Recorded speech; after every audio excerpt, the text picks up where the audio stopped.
Blog Talk Radio.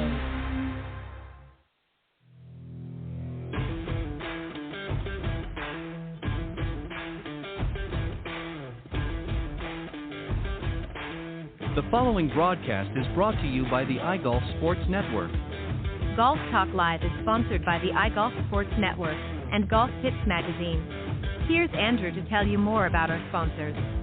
iGolf Sports is a live stream broadcast and media production company providing quality programming designed to attract the golfing enthusiast.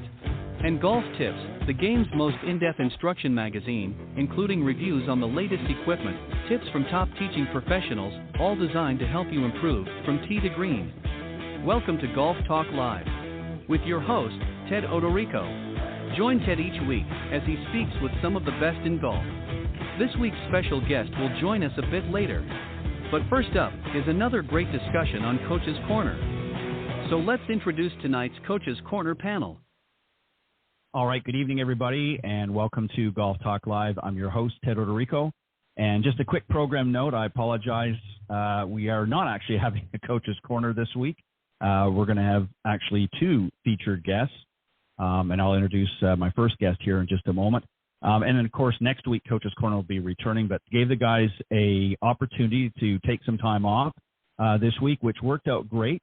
Last week, we had a little bit of a issue with the guest that's coming on here. We got the time mixed up a little bit, but not to worry. He was very gracious and able to slip us in for tonight. So I'm really excited to have him here, and I'll tell you about him in a little bit. And then a little bit later on in the show, I'm going to be joined by my good friend, Barry Goldstein. He's a renowned professional golfer and a top 25 instructor with Golf Tips Magazine. He'll be joining me, and I think he's going to have a few of his clients might call in as well to talk about how Barry has helped them with their game along the way, and obviously I'm sure to say a few hellos and well wishes and all that sort of thing. But excited that you could join me tonight. As I said, we are live every Thursday evening from 6 to 8 p.m. Central here on the blogtalkradio.com network. Best way to find us is go to blogtalkradio.com/Golf Talk Live. And during the live broadcast from 6 to 8 p.m. Central, we're right here front and center. For some reason, if you can't join us during the live broadcast, you can just scroll down to the on-demand section, and all of the shows, including tonight's, will be there a little bit later, is in the on-demand section, and you can see all of the previously recorded broadcasts in that section there. So you can just click them on and listen to them whenever it's convenient for you. Also, don't forget, every Tuesday morning from 9 to 10 a.m. Eastern, you can join myself and my good friend, co-host LPGA professional Cindy Miller on the Women of Golf show, also on the blogtalkradio.com network, and that's just a simple /Women of Golf. And we quite often interview the winners and other players from the Epson Tour and LPGA as well, and also others helping to elevate women's golf. So you want to check that out. We should be doing a show this coming Tuesday, even though it is coming into Labor Day weekend. I'm going to wait and see. So it's sort of a touch and go right now. I do have some things lined up, but I'm just waiting to confirm about the guest.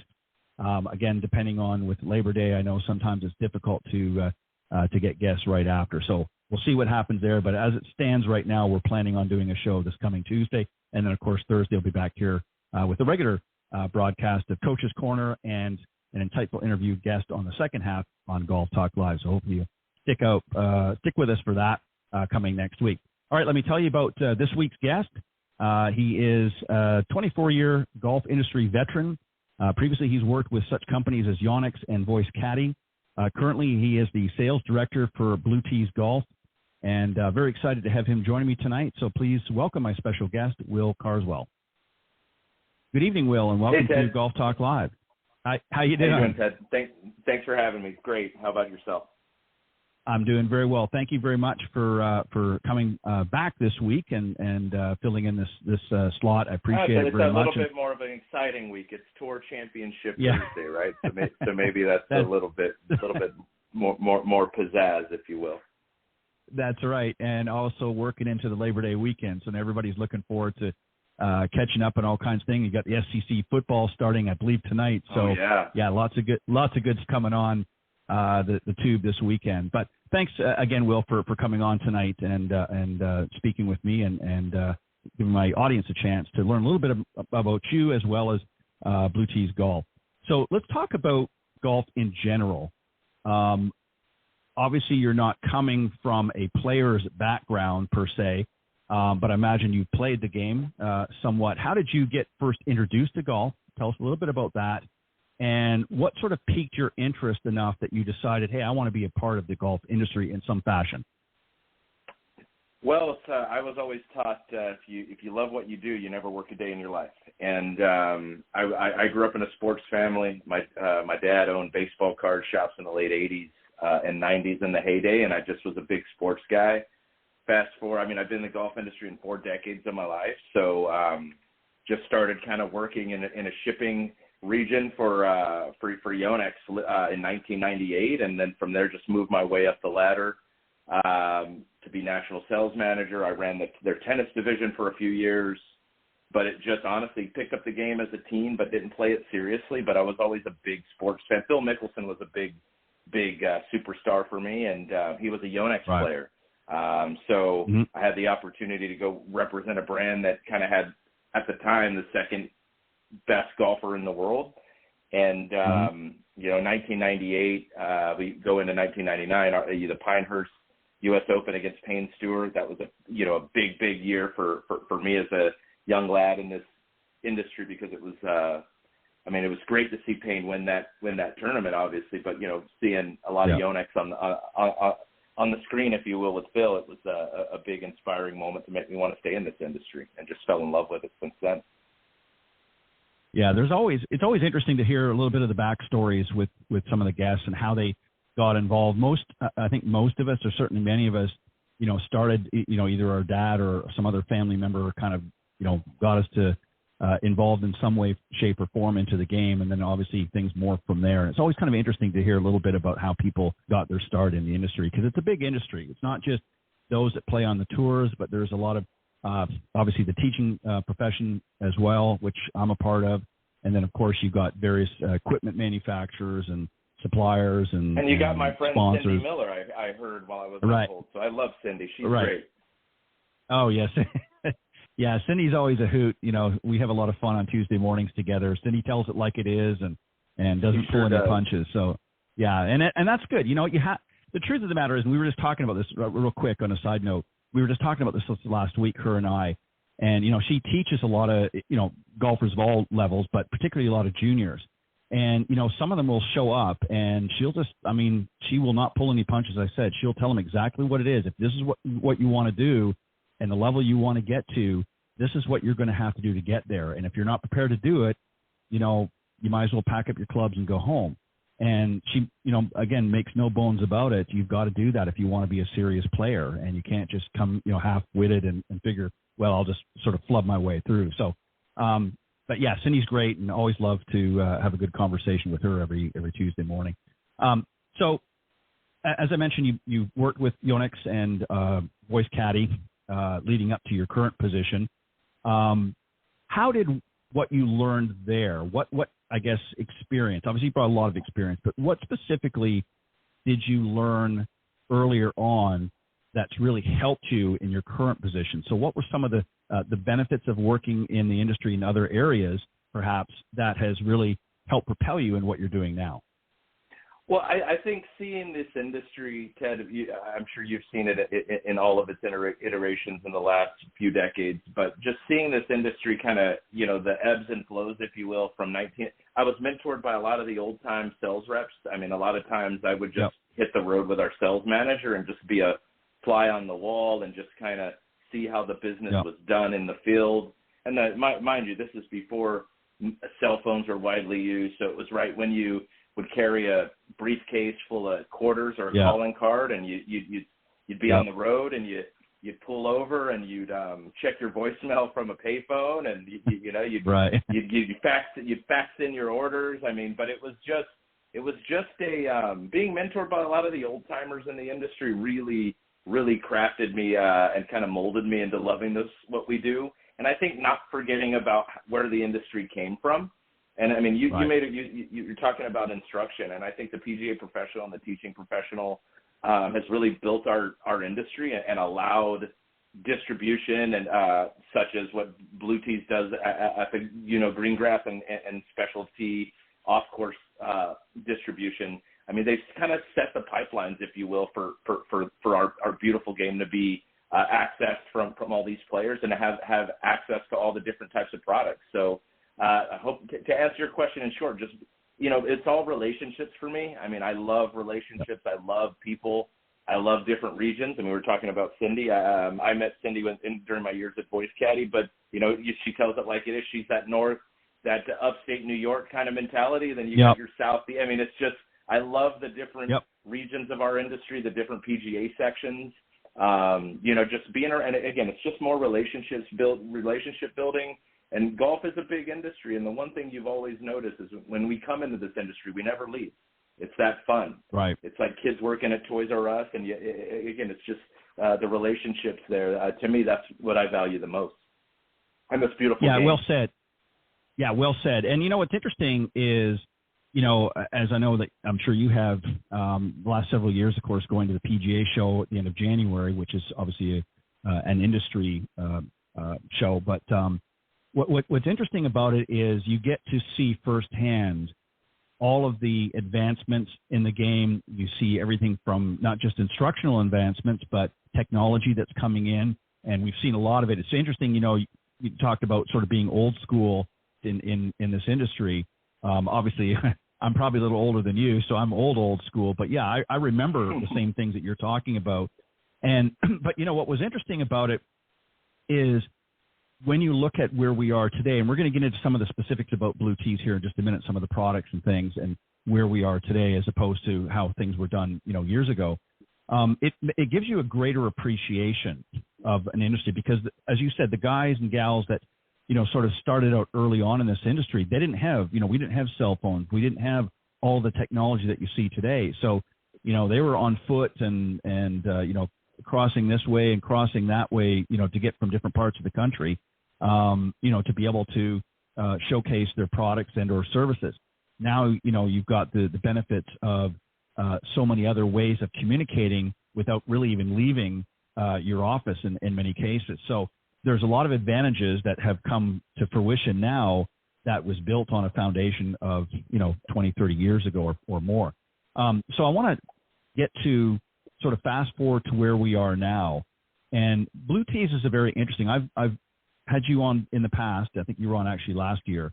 And, I've been very sort of on the ball, if you will, with Blue Tees Golf. And what's really, really interesting is, there's a lot of others in your category that cover a lot of similar products that you guys have. But what's really unique is you guys are different in a lot of ways. I'm going to let you explain a little bit more what you see the difference is compared to some of the competition. And you don't have to get specifics of who or what things are. But what has sort of been behind the success of Blue Tees Golf? Because you guys have really catapulted into a very high level, and meaning in the sense of brand recognition and product appreciation by your customers. How do you account for that? What's been going on that you guys have done that has gotten you to where you are now?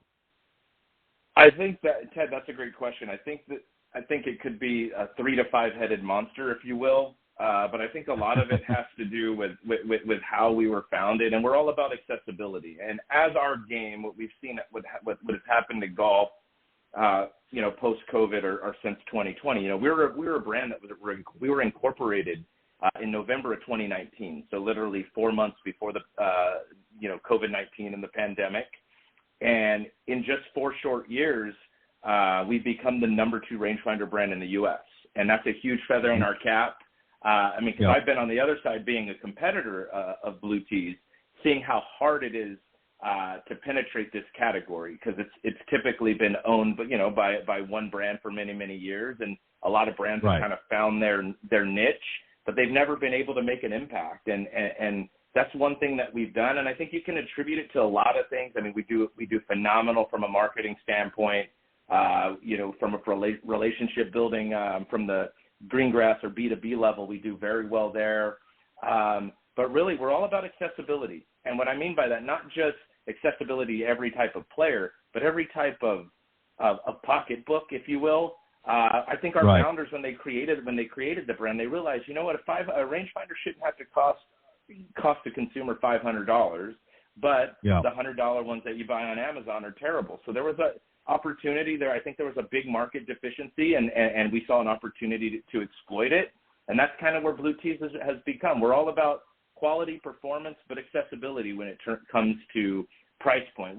And the brand, you mentioned the brand power. I think what's really cool is we can resonate with the player from the goatiest of goat track that you can ever play, all the way to the Cypress Points, of the world, or the Olympic Club, or kind of prestigious clubs that you'll see. We can resonate with that member, but we could also resonate with that 9-hole pitch and putt goat track that we've all played many times in our lives, and that's what kind of that's what shows you really the power of the brand. But again, if I could kind of bring it all back, I would just say quality, performance, and accessibility. And we're just the stuff that we're bringing out and innovating are just different, unique, and they're groundbreaking. Yeah, well said. And that's what I'm talking about. I mean, it's more than just coming out with products and getting them into a price point that's more affordable. You guys have really almost. I mean, I would hazard to say that you guys have almost got a cult following. I mean, I've been to a number of different golf courses through my businesses, and it's interesting when I hear people mention Blue Tees. In fact, I know somebody recently that has one of your models. I don't recall off the top of my head which of the rangefinders, but he just said, I love this. He said, I love this. I've seen the others on the market. And it wasn't so much because of the cost. It was he just likes the look. He likes the feel. It's just, and, this is a younger player. And you're really, I mean, even though I know you have some more mature golfers out there, you're also really appealing to a younger demographic who looks at this and says, hey, I want to, ramp up my game. I want to have access to this. But at the same time, $500 is a pretty pricey amount. But I also want to have something that I like to look at, that feels good, that does what it says it's going to do, and gives me options. And that's what they're looking for, is they want to get the most for their money. And that's where the industry is being driven. And you guys have just almost, it's like you've had a crystal ball looking into it and figured out this is what you needed to do. And it has served you guys very well. So kudos to your, go ahead.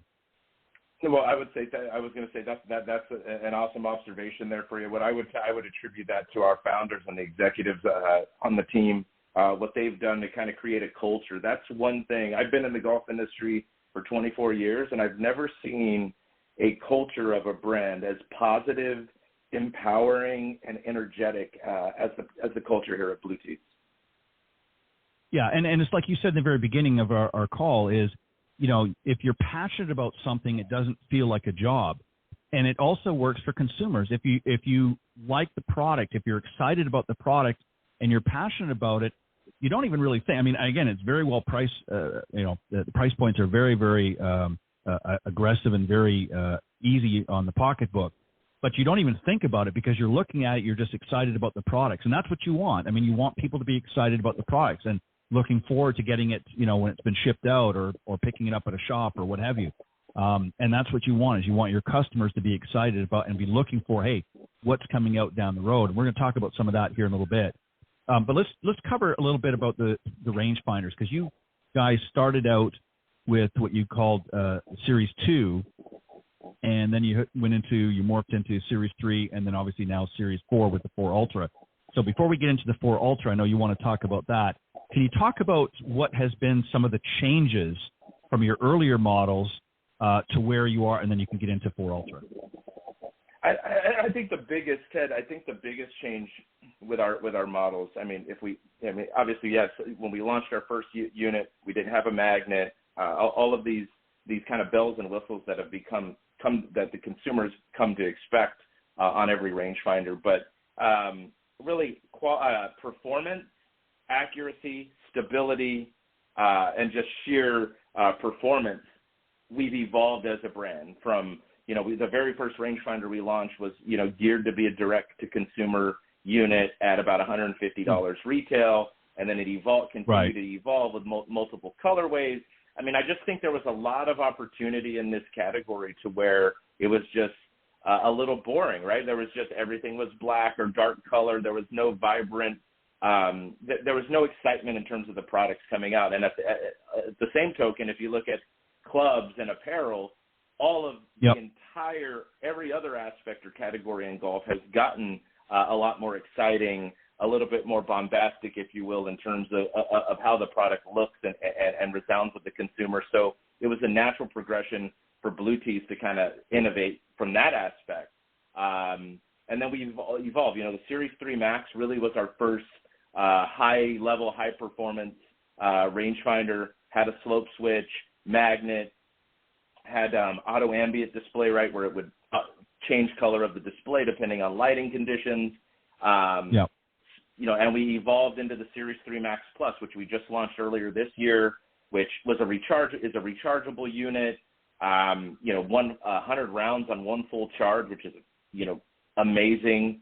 You could change the color of the display on demand from black to red, and performance-wise, it just continued to improve, and all at a price point that was very, very palatable for the consumer.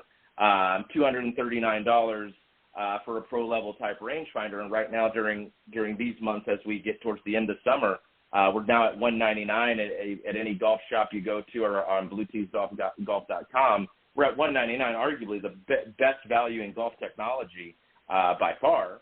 That was where the Series 3 Max Plus has kind of put us earlier this year. And then the Series 4 Ultra, which you kind of brought up, Sal. I'm extremely excited about this product. It's launching next month. It is our true blade iron, if you will, of a rangefinder. It is definitely our tour-level rangefinder. By no means am I discounting the Series 3 Max Plus, not saying the Series 3 Max Plus is not tour caliber, but the Series 4 Ultra is the fastest, most responsive, most stable, and most accurate rangefinder we've ever made. It has a vibrant OLED display. Even some of our competitors at $400, they're not even incorporating an OLED display in their units that retail at $400. But we have an OLED display, a magnet, slope switch, of course. Going with this model, we're going back to CR2, traditional CR2 powered battery in terms of how it's powered, if you will. And the reason why we're doing that, we've done a lot of research with tour caddies, tour players, and touring professionals. And rechargeable is a great rechargeable rangefinder is a phenomenal feature to have. But a lot of our touring players and caddies prefer that battery. So if it happens to die during a practice round, or if they're on the LPGA, right, you can use a rangefinder in every single tournament. You just pick up a battery, put a new one in there, and you're rocking and rolling. It's just that's kind of we did a lot of research, a lot of working with a lot of tour players and tour caddies, and kind of everything that we've taken away from that research, we've kind of implemented into this new Series 4 Ultra, launching next month, and at a retail price that is really unreal at $299. Yeah, when I looked at that, when I first, I've been on your site a number of times, obviously, and I saw that, and I was thinking, wow, I mean, that is an incredible price point for what's included. And I just want to touch on real quick something that you just said that really makes a lot of sense. And I understand, because so much is chargeable now. Phones, everything is out there is chargeable, and as you said, some of your earlier models, the 3 Max is chargeable, but no, 3 and Max that's fine. Is chargeable. The original 3 Max was the CR2 battery unit. Right. I'm sorry. That's what I meant to say. But yeah, no problem. For the average consumer that isn't as concerned, as you said, like with the LPGA, if they're out there, they can't have that thing dying on them. So to carry an extra, battery or so out in the course with them, if something happens, as you said, they can pop it. I think that's a smart move on your part to do that, to switch back and have that availability, because it does in a tournament or a practice round. They've got to have access to that, technology. That's what they're taking it out there for. So I think that's a very smart move to sort of transition back to that. And I just like the fact that, again, everybody's always excited about their new products, but for some reason, you guys are just really hitting the mark. Everything that you're coming out with is just getting better and better. and which is already built on a solid foundation anyways. So I can see why there's a lot of excitement behind this new launch. And you said that's coming out in about a month's time. Now, yes, sir. Obviously, you primarily, you're dealing business to business. So you're dealing with, golf shops and some of the major retails and stuff like that. Is that being available to the consumers on blueteesgolf.com as well, or is that just for everybody? At every channel, whether it's private club, your daily fee courses, the blueteesgolf.com, Gotcha. big box retail, at all channels of golf retail, the Series 4 Perfect. Ultra will be available. Perfect. So as I mentioned in the opening, Blue Tees is not just about rangefinders. You guys have a variety of other products. Touch on a little bit, if you wouldn't mind, some of the other product makes. You've got some interesting stuff there and very, very good quality. Go ahead. Well, by far, 2024 has really been the year of the Player Plus touchscreen GPS speaker. This is a product that, for us, we've been extremely excited when we launched it last fall, but it's the world's first touchscreen GPS speaker, right? So literally it has a glass screen. You're going to see yardage, front, back, center. It'll measure your drives from the hard plate.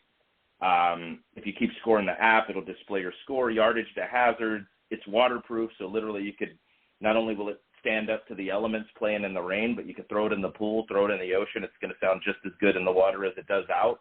And then when you're listening to your music, you're going to see artist and song title. You could skip your tracks. You can all on this speaker. You could pair two of our speakers to one phone, so no more dueling playlists in a foursome. So by far, This has been the most exciting product for us.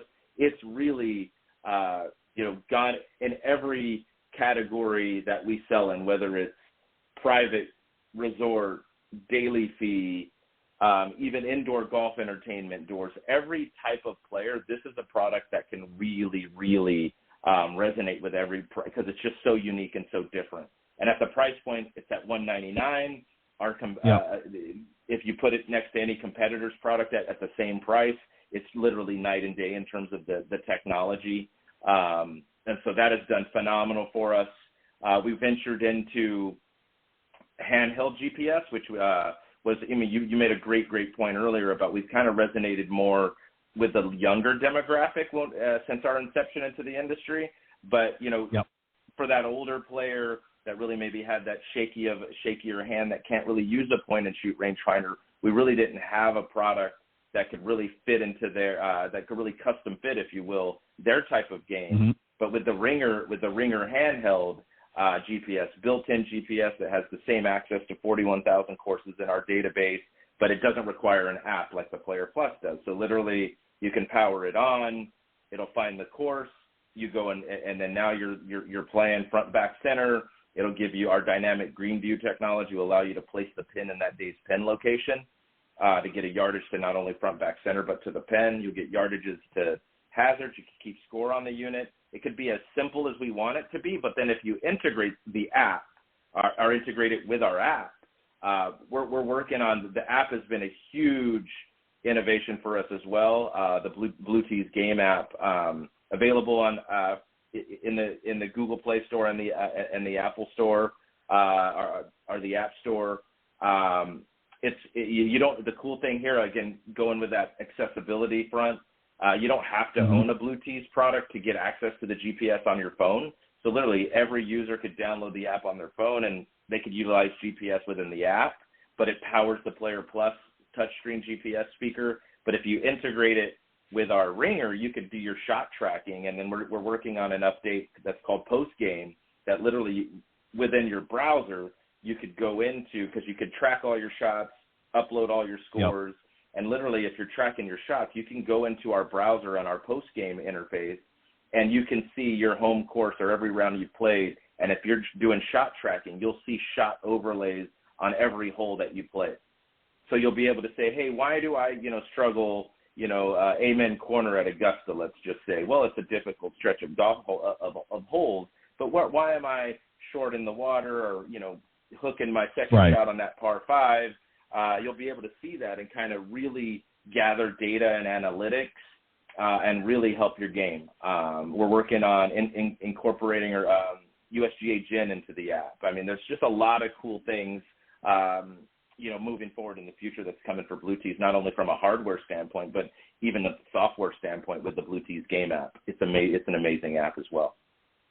Well, and let me just from a teacher professional standpoint, how important something like that is. One of our biggest pet peeves, and Cindy would, if she was here, would tell you, is that for students, it's like twisting arms sometimes to get them to keep stats, to keep that vital information, because that's how they learn, that they can review that information and go back, and we can say to them, okay, let's take a look at, your round last, for instance, or your, round yesterday, and let's look at where some of the trouble shots were. Let's look at, how many greens you were hitting, all that kind of stuff. So to be able to access that kind of data is huge, not just for the student, but also for the coaches as well, to be able to work with their students. And that gets the students excited because, again, using the technology, in the old days is where, we wrote everything down. Well, now you don't have to do that because you've got Shot Track and all these other great features. And so that's a huge selling feature in itself, is to be able to now have that data information at your fingertips and have stored, many, many rounds, so that now you can do, year-end review and say, okay, here's where I was in the early part of the season, here's how I've progressed, and here's, some areas that I still need to work on. So I can see that being fantastic, especially with really all levels and all age groups, but particularly with the younger generation, because they're very interested in that type of having that data now, but they don't want to, pull out the pencil and pad and write stuff down. So they want to be able to have it instant access. So I can see this being a great feather in Blue Tees cap. And you have obviously some other, you've actually got sort of an upgrade. I remember in the past talking with you last time, you had like a players pack. You actually have sort of an upgrade. Talk about that. Tell us first off what that is for those that don't understand and what's included. Well, the new Player Pack Go is our bundle pack. It's kind of inspired after those alcohol gift boxes you get at Costco and Sam's Club during the holidays that have tumblers and glasses. But it's a wonderful value. So in the bundle pack, you'll get a Series 3 Max Plus rangefinder, and you'll also get our Player Go speaker, which is our audible GPS speaker. It's still, again, waterproof, magnet. You can dual pair it with any of our Player Plus, but you'll get audible GPS via front and back center. So within a bundle pack, you're going to get your point and shoot rangefinder, the Series 3 Max Plus. You'll get the Player Go, and you'll get your the Blue Tee 6-in-1 divot tool, all for $299 in a nice pre-box or pre-pack bundle. That has been a phenomenal product for us. This is our second generation, if you will, of the Player Pack. And that kind of gets me into, if I'm going backwards, I apologize, the power or the strength of the brand. Talking about other products outside of tech that we're offering, that 6 features in 1 divot tool is a top 2 selling divot tool at every channel of retail that you put it in, whether it's big box, green grass, whatever it may be. Very rarely do you see a technology company selling a $20 divot tool that's hugely successful at retail. We also do a magnetic towel, which has a magnet, high-quality waffling, built-in scrub brush and groove cleaner, a phenomenal towel that retails at $39. It's a top 2 selling golf towel when we place it into most channels of retail. So it's really, really, the proof's in the pudding, really, Ted. Every category of retail, every category of product that we offer typically finishes in the top 2, if you will, of every category that we're in. Yeah, and I mean, there's just some. I remember just a few short years ago, as you said, when Blue Tee sort of first came on the scene. You had your earlier version. You didn't have a lot of extras, and it's just every year you're adding more and more to sort of the Blue Tees family of products, and each one seems to be that much more exciting and innovative. And again, it's even, I don't know how to really put it. It's more beyond just brand recognition, but it's actually if I was to say it this way, it's almost, like I said earlier, almost like a cult. There's people that have just really resonated to your message at Blue Tees with what you're doing, the fact that you're making it accessible to so many different players and different levels of player and different pocketbooks and that sort of thing. So there's something for everybody here, but at the same time, they're not sacrificing the quality. So each product has its quality, different price points, of course, depending on their needs. But there's a little something for everybody. And I know you're not going to get into all of this right now. This is something that they can research. But I know you guys have a trade-up program as well. So as my understanding, I think what you mentioned the last time is basically if they have an older version, they can actually trade up to a new one. There's certain details that, they can go to the website to get more in. But you guys have that still available as well, correct? We definitely still have that going on, and for more details, you can visit blueteesgolf.com for more details on that. But definitely the trade-up program is in effect for sure. And again, we have a phenomenal new Series 4 Ultra that's launching in October. The one product I did and that I'm really excited to see as well that's also launching in October, doing a partnership with Travis Matthew. That's one product that I can't believe it slipped my mind, but it's going to be a true collaboration custom product, kind of one of a kind, if you will, launching in October. It's going to be hydro-dipped, the Player Plus touchscreen GPS speaker that's going to be hydro-dipped into that. So it's going to have the Travis Matthew kind of pineapple gray and black print. It's on the mesh side. It's going to be really cool branding that'll have here for a good time, kind of Travis's tagline there. Right. The passive radiators will be dual branded Travis Matthew and Blue Tees. It's going to come really cool with a customized bag or pouch that you could put the speaker in, and you could clip it to your golf bag. That'll be branded Blue Tees and Travis Matthew. That's going to be a really, really exciting product coming in October as well. Wow. And they can get, at some point, you'll have that information more available on your website as well, so people want It'll be on our website, a lot of big box retail, a lot of golf courses, pro shops, whether, like I said, private, daily fee, resort. Yep. You'll be able to find it pretty much, again, at any channel of retail. Well, that's fantastic. And you said that's October. That's going to be... That's October 1st is the scheduled launch date, and it's going to launch at $249.99. And again, it's going to come with a limited edition carrying pouch or clip-on. It's going to the branded bag that it comes in or case almost resembles a barrel head cover with a carabiner clip, so you could put your speaker into it and clip it to your golf bag. Fantastic. And just another quick note as well. For those that might be interested, Blue Tees offers a brand ambassador program. Again, go to the website, blueteesgolf.com, for more information there. There's too much to get into here on the show, but that's something that has some opportunities as well for somebody that might be interested in getting involved in that program as well. So there's so much really, I mean, you could go on forever about different products and things like that that you guys have not only done but are have come out with now or will be coming out in the next month or two. What is most exciting about your job itself? Now, you, just to clarify so people understand what your function is as sales director, is you work primarily business to business. So you're going to the pro shops, you're going to the resorts, the big box stores, what have you, that Blue Tees isn't in. So you're dealing with them and working out arrangements there. Yeah, what's the most exciting part of your job? Territory.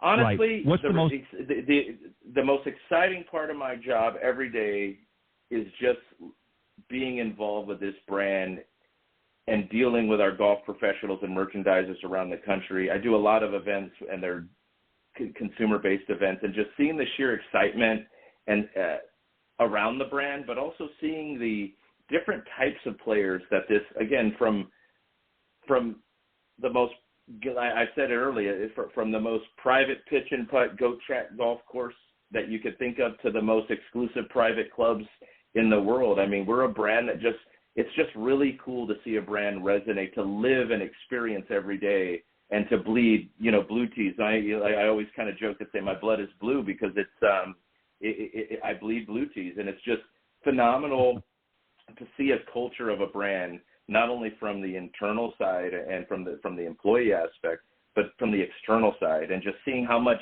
excitement there is and energy that's surrounding this brand. It's just phenomenal. And again, I said this earlier, but dealing with it within the golf industry, the partnerships and relationships that I've built over the last 24 plus years, that's always a fun aspect to fun part of the kind of fringe benefit, if you will, of continuing to deal with the same people that you've dealt with for 20 years, that we've seen this industry in all its iterations, from the Tiger Woods craze to, the downtrodden and the financial in 2001 after 9/11, we took a dip, then we recovered again, and then the financial meltdown, and then, it's been a really cool roller coaster of an industry. But like I said, I love this industry, and it's like a kid working at Toys R Us. Oh yeah.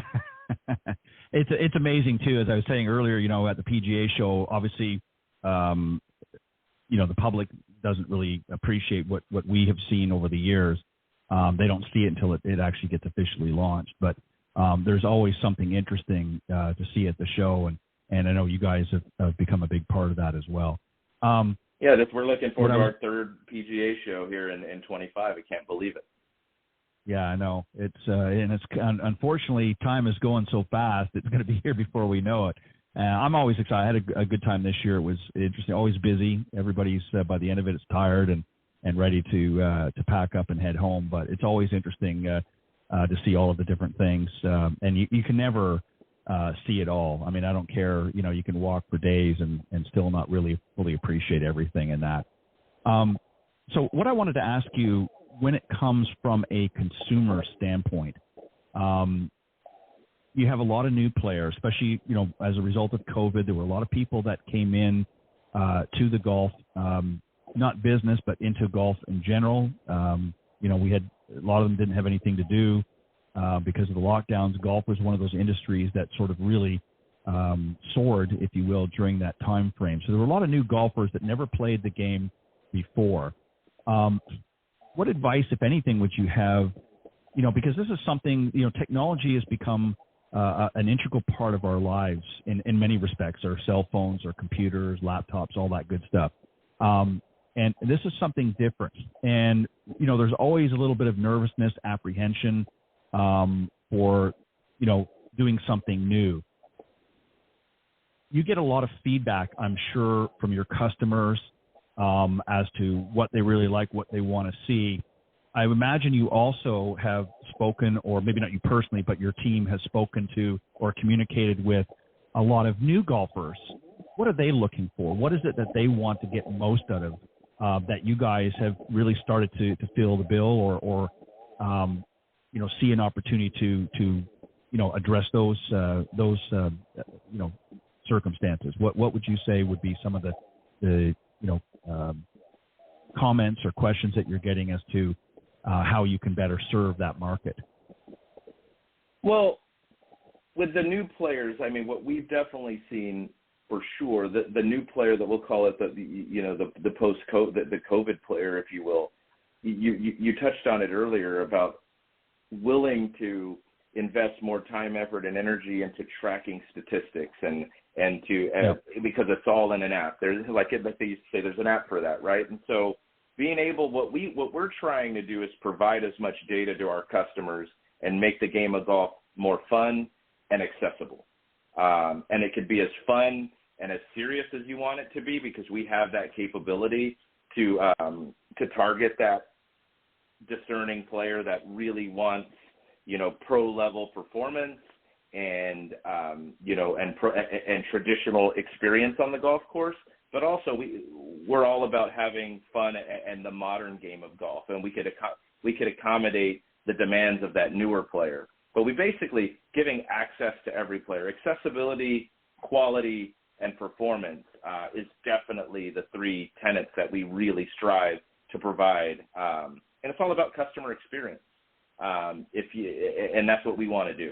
Is it gives the best possible experience to every user that uses Blue Tees products. Yeah, and that's the thing is you want to, as you said, you want to make it accessible and you want to make it as user-friendly as, because again, as we know, golf is a challenging game on its own, and if now you're adding technology to it, the idea is you want to make it so that it's user-friendly, easy to use, doesn't, take up a lot of time, because obviously you have to be mindful of that. So you want things that respond quickly, to whatever situation you are. So if you need that data, that's how far to the green and, front, back, center, that sort of thing, you want something that's going to respond quickly so that you're not holding up groups behind you. So that type of thing is important. And I'm sure a lot of the younger ones are grappled with that a lot faster than some of the old guys like me. But that's just, that's just par for the course, as they say. I'm the same way. I'm the same way, Ted. I'm the same way. With our app and our speaker, for instance, I just, as soon as I power it on, I get my yardages on the speaker, I'm good. I just look at my Player Plus, and I'm swiping through my Player Plus. I play with some people, and I've seen some consumers that they're in concert. They have our app, which, again, shot tracking on their phone and green flyovers and, yardages. I mean, it's we can make the product as advanced and robust as you'd like, or we could just give you the bare bones, if you will. If you prefer, I just want front, back, center. That's all I care about. You can make it that ease of use can really be as advanced or as intricate as you really want it to be as a player. And that's kind of where we're able to hit every player on both ends of the spectrum. Yeah, I couldn't agree more. And that's my point is you want to make things, again, as user-friendly. You want to give the consumer the opportunity to be able to get the information that needs. That's really what it boils down to is people. It's not the traditional golf game any longer. People have the ability now to get information that traditionally would be something a caddy would provide or a yardage book, and then also at the same time can have some fun with the speakers, with the GPS speakers. They can not only get the data that they need, but they can also play their favorite playlist, and that's something I saw. I know when I was at Pinehurst a couple of years ago, I was surprised at how many people were using similar product. Some of them were yours, and some of them were obviously competitors. But it was interesting that how that's becoming sort of the norm now, and some of them just had it strapped to their golf bag, that were walking and just listening to it, in between. So it's definitely becoming an integral part of golf, and all of these products have a place and have the ability to make it a more enjoyable. And it all boils down to this, Will, is people want to have fun. As I said, golf is very challenging on its own. People want to have fun, and your products actually make it fun. And that's why I think it really resonates with so many people. It's very, priced effectively. It looks great. It's always moving forward in its technology, but at the same time, they're fun products to use. And I think that's what people are looking for. And I think that's why you guys are going to continue to be successful. So you got a big Labor Day sale, just 4 days away, coming up, a big countdown. Anything you want to talk about? Yeah. So there you go. So it started today. So Series 3 Max Plus rangefinder, arguably the best value in golf at $199. Our Ringer handheld GPS is down to $149, and then our Player Go audible GPS is down to $99. So, and then our Player Pack bundle $299. It's just some really, really good specials during our during the Labor Day period, if you will. It's going to go through all of next week, but we're expecting a phenomenal end of summer and fall this year by far. I couldn't agree more. I think it is going to be, and I'm excited. I know that you probably have some things that you can't get into possibly for 2025, but I would imagine are you going to have anything in addition to, you don't have to tell me because I know that you can't maybe give it out, but is there anything that you're going to be launching in addition to what you already have out there at the PGA show next year? There will be a new distance measuring device, a wearable product. Which is going to be our first venture into a wearable product. this product is amazing. It's going to launch next spring. And then there's a couple other new products that are in the works. But next year, 2024 has been the best year ever for the company, and we're expecting huge things for us in 2025.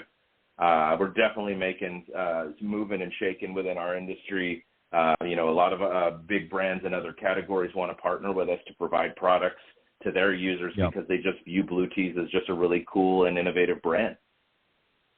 Well, and that's been my point, really. That's what I'm talking about, is you guys have really created an edge in the business that people have really resonated to, and I think it has served you guys very well. And, it's exciting that, you have not just what you have, but that you're always looking for not just new products, but new ways to enhance them, to make them better, make them more user-friendly, to zip them up a little bit more even, and then add new things to the product line as well to complement what's already there. So I think you guys have done a great job. So as I said earlier, go to blueteesgolf.com.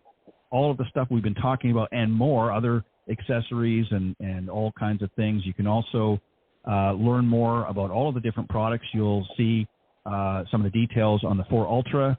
The Travis Matthew drop, that information I don't think is on there quite yet, but that's going to be available on October 1st. Yeah, so that'll be coming out, so make sure you circle back for that. Again, if you want to get more information about the trade-up option, you can go to the website and or the brand ambassador program as well. But and don't forget, if you want to download the Game GPS Golf app, it's available in both for iPhone and for Android, so you can get that at the Google Play or at the App Store as well. So, or you can get it right at the website. So go to blueteesgolf.com. All of the information's there, and right now they've got a great sale going on for this Labor Day weekend, so take advantage of it, guys. Will, thank you very much. Did we miss anything? Ted, I think we hit on everything, and really do appreciate you and the entire Golf Talk Live team and family and listeners to listen in and hearing what we have to say, but really do appreciate everything, and have a great holiday weekend. You as well, and much continued success, and I look forward to hearing more about some of the new stuff coming out. I'll have you back again when you're ready to drop some of that information, as it were, here on Golf Talk Live, but I appreciate you coming on the show. Thank you so much, Ted. Not a problem. Have a great weekend. You as well. All right, that was blueteesgolf.com. Blueteesgolf.com is their website. All of the information, as I said, is there, so you want to check that out. We're going to take just a little bit of a break, and when I come back, shortly after that, we should have my good friend and fellow golf friend, Barry Goldstein, will be joining us. But here's a couple of messages from some of our sponsors. When it comes to golf, there are 2 topics that consistently come up: more distance and more energy. But hey, what if you could achieve both? Introducing Victory's carbon fiber insoles, the revolutionary performance insoles designed specifically to help golfers hit longer. Using patented carbon fiber technology, VKs do more than support your feet. Many golfers see a 1 to 2 mile per hour increase in club head speed just by adding Victory insoles to their shoes. So if you want to up your game and feel better after a long day on the course, choose Victory's carbon fiber insoles. Visit Victory.com, that's VKTRY.com, and use code GT20 for 20% off today. This offer is exclusive for listeners of this podcast.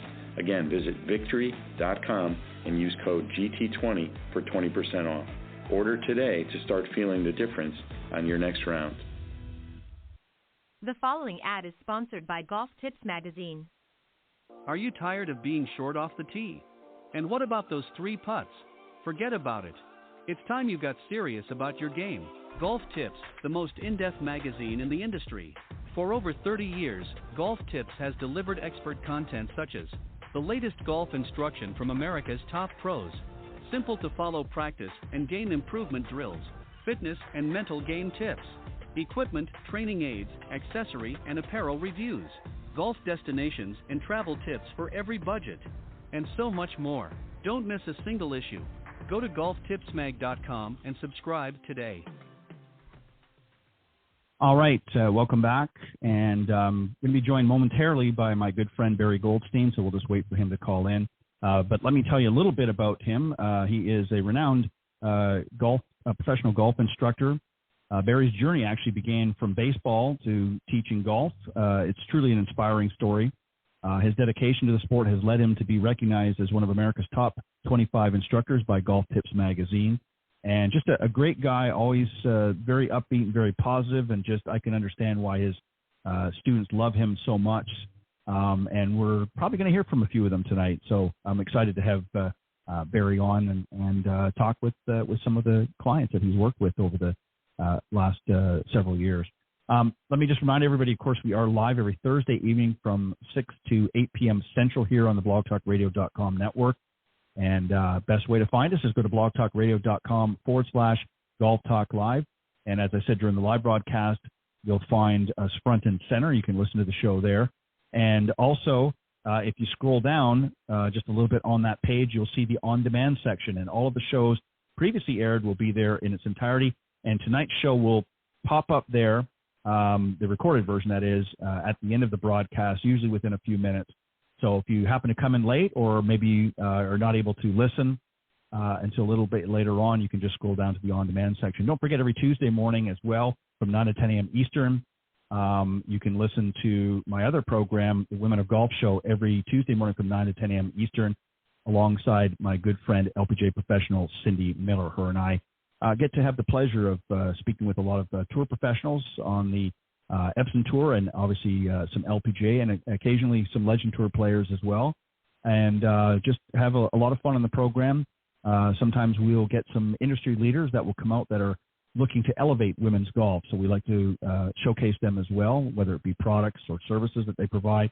So we like to have those as well. And then we obviously like to give you some tips here and there to hopefully help your game. So don't forget to tune into the Women of Golf show on blogtalkradio.com network. Just substitute /Women of Golf instead of Golf Talk Live. And again, you just scroll down the on-demand sections there. As I mentioned, my good friend joining me tonight is a professional golf instructor and top 25 instructor with Golf Tips magazine, Mr. Barry Goldstein. Good evening, Barry. How are you doing? Hey, Ted. I'm doing great. How about you? I'm doing very well. I had already did the intro, so I thought I'd be ready for you when you came on. I appreciate you calling in a few minutes early. I thought this would be a good time because I know we'll be getting some calls coming here in a little bit. So I thought, well, this will give us a chance to talk for a few minutes before we take some calls. But so, how are things going for Barry in 2024? Couldn't be better, Ted. Couldn't be better. Good to be back on the air with you. Just been very busy, between teaching golf in Florida and New York, and doing some radio on the Sirius network, and just been a busy year, but a good year. Yeah, you never stop. I mean, I noticed that every time I see you on social media, you've got something going on, and I don't know. It's just I need to find out what your workout and your food regimen is. You must be eating something and doing something different than me, because I seem to be slowing down more, and you seem to be stepping it up each and every season. But no, it's just as I was saying to the listeners before you came on, one of the things that I really love about having you on the show is you bring a lot of energy. You're just very upbeat, always, positive, always. I think what makes you really, in my opinion, a great golf instructor, coach, is that you have a genuine interest. It's not about the techniques. It's not about, having all of the, points just perfect. It's really about helping other people. And you have done that, not just but you do that a lot in your personal life as well. I mean, you've told many stories over the years that I've seen where somebody's down and out or whatever the case, and you just step up and do that. And that's a very rare quality this day and age.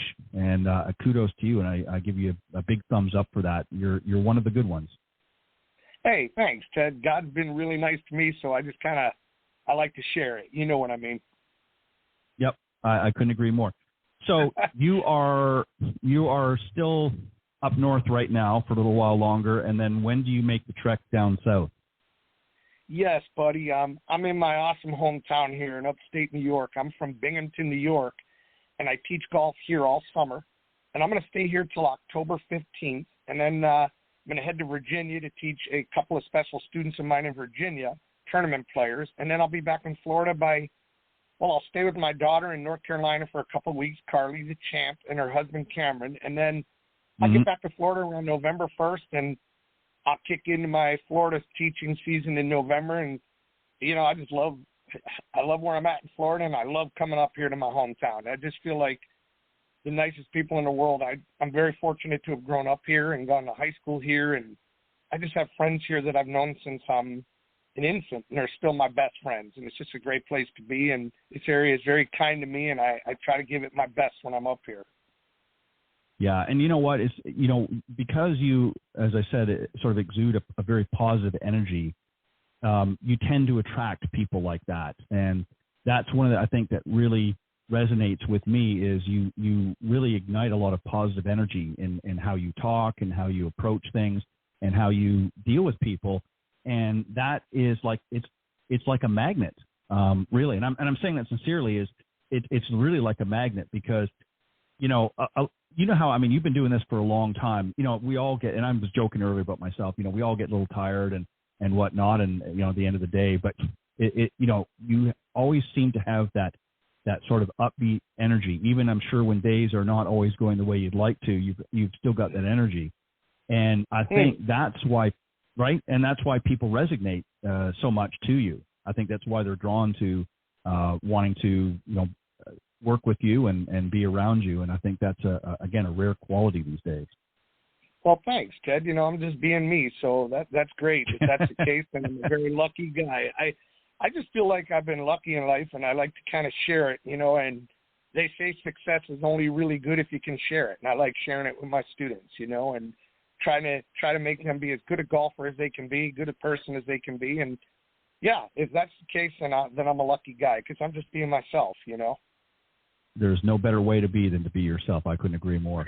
That's a great let's comment. talk. Yeah, no, seriously. I mean, be your authentic self, and things will always, even during the tough times, things will always find a way of working out, and that's the man above, of course, that will help guide your steps. But so let's talk a little bit about golf, just in general, as we wait for some of the callers to come in. I know they're going to be probably a couple more minutes, but so sure. As you look at the game today, when you look at the players today, and it doesn't necessarily have to name any players, but just as a general rule, what do you like about what you see in the golf players today that maybe you didn't see, or vice versa? What don't you like today that you didn't see years ago? So either way, however you want to answer that, it's up to you. But sure. What do you see today that's awesome different? Question. Yeah. Sorry to put you on the spot. Well, I can give you the thing that I do love. I love how athletic today's golfers are. I mean, I teach a kid that's just this phenomenal player, Lev Grinberg, he can't miss. I mean, he just came in like 6th in stroke play in the U.S. Amateur, and he's just a phenomenal player. And these kids are just so committed to athleticism and working out and having their body be ready to play. I think that's something I love about the modern day player. Something I'm not as enamored with. I just feel like today's game, and I don't know if you can blame the equipment, the golf courses, it's just bomb it and find it. There's a lot less course management than there was, and these kids are hitting about 330 yards. The equipment's so friendly. When we were growing up, you couldn't swing at 100% effort. The ball would curve off line too much, and now you can just absolutely take a rip at it, and the ball just doesn't curve like it used to. So to answer your question in a short answer, I love how athletic the kids are. Even how my daughter is a phenomenal player, and like even 10 years ago to now, I feel like the athleticism has even improved. I just feel like, it's the Tiger Woods effect. Tiger taught everybody to work out. Tiger taught everybody to have a body that's ready to play golf, and I love that. If there was a negative, sometimes I feel that today's players are way too caught up in numbers and, trying to put swings on it, that perfect golf swings, and forgetting that the whole goal is to shoot 66, like how do I make par? That's all I really care about. So like the first question I'll ask my student is, what did you shoot? You know, I don't ask them how perfect was your golf swing because there's no such thing. Right. You know? Right. But I think today's golfers are extremely athletic, Ted. Yeah. No, and I would agree with that. And you see that even on the LPGA. You see a lot of these young girls coming up. They're getting into that scene now as well of you know, staying in shape and being more athletic. And I think one of the things that, and I kind of agree with you on the distance thing as well. I mean, you know, it's nice to see somebody, you know, rip a long drive, but it's gotten so long now that it's actually, in my opinion, made it a little bit boring to watch because there's no real strategy. You know, when you look at players, you know, we just recently lost Chichi Rodriguez, who was, you know, one of the old-time players, and he just had a style and a finesse out there. And, you know, he didn't beat it as long as what these guys are today, but he would come up with some incredible shots that, you know, I've never seen in my life. And, you know, he would, you know, put it up there. You know, Trevino was another one. And a lot of these other that were more shot makers, but they thought their way around the golf course. Nicholas obviously was, you know, number one for many years, and still to this day is recognized as one of the most proficient, you know, having one of the most proficient, mental games. So I would agree with that. I think that there has been sort of the strive for, as you said, the perfect swing, which really doesn't exist. I mean, we've seen a lot of very good, solid ball strikers like Luke Donald and, you know, Nick Faldo became that. But then there came a point in time where, you know, Faldo not so much, but Luke Donald, I mean, really, he has not won a lot compared to some of the other guys out there, even during his time. So I think sometimes the perfection for that swing, you know, allowed his ability to be a better course manager fall by the wayside. What do you think? Yeah, I would agree with a lot of that. You know, I grew up 10 doors down from my house, maybe 20 doors down.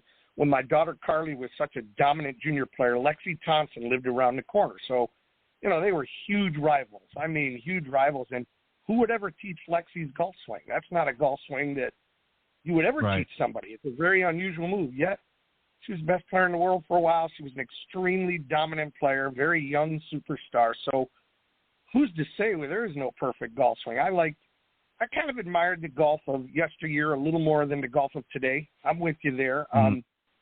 And I don't find it the most exciting when they're shooting 22 under par and they're hitting driver lob wedge and driver sand wedge to every par four. But that's where they let the game go, and it is how it is. And, you know, I really enjoyed when the ball curved more and when the ball into the wind would almost come back at you, you know, if you didn't hit it properly. But that's where the game is now, and teach a lot of these guys that are 20, 24, 18 that are very good players.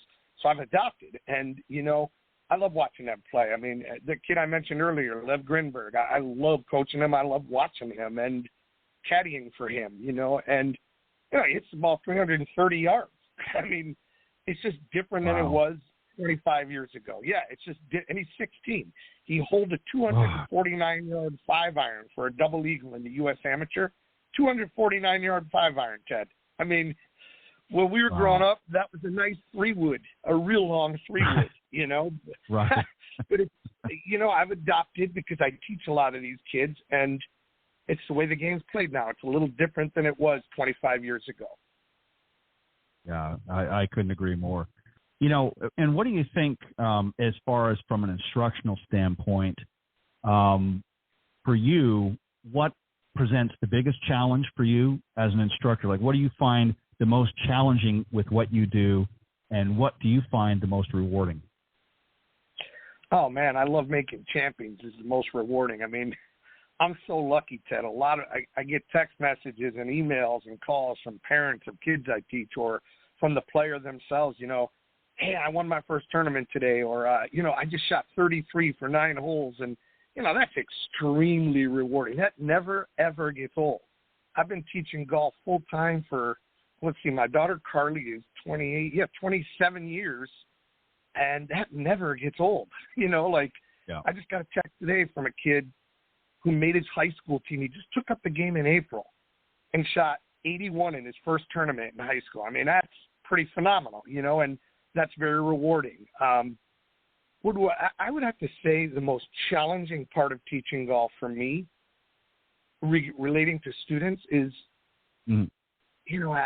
having a daughter that was such a good player, like, I thought if I taught the same stuff to a lot of people, they would be as good as Carly was. And right. she was just very gifted, and it's not like that, So, like, you have to come up with other ways to sort of communicate. And, I'll teach the same drills, the same fundamentals, and maybe 1 out of 1,000 players becomes really, really, really proficient at golf, And so that's been interesting, I didn't realize how talented a kid like that was until you teach the same stuff to everybody else, and they kind of struggle, some of them, and then you come up with other ways to make them better. But I would have to see.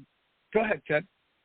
Yeah, what I was going to just add real quick was I was going to say, I think as instructors, I think what we've discovered more in more recent times is, traditionally and you may not have done this personally, but I think traditionally golf instruction, we sort of fit everybody into the same box. It was like teaching the same things, doing that. But I think we've discovered now some students are more athletic, some are a little bit less. Somebody can swing. You mentioned Lexi Thompson. So, her swing was much more unorthodox compared to somebody else's. So you have to find what works for that particular student. So it's a little bit of a trial and error. You can certainly introduce some of the same things, but you have to kind of tweak them a little bit here and there to fit that particular student. So I think that's really what you're saying is you had to sort of learn based on the tried and true methods that worked with Carly, didn't necessarily work with, player B or C.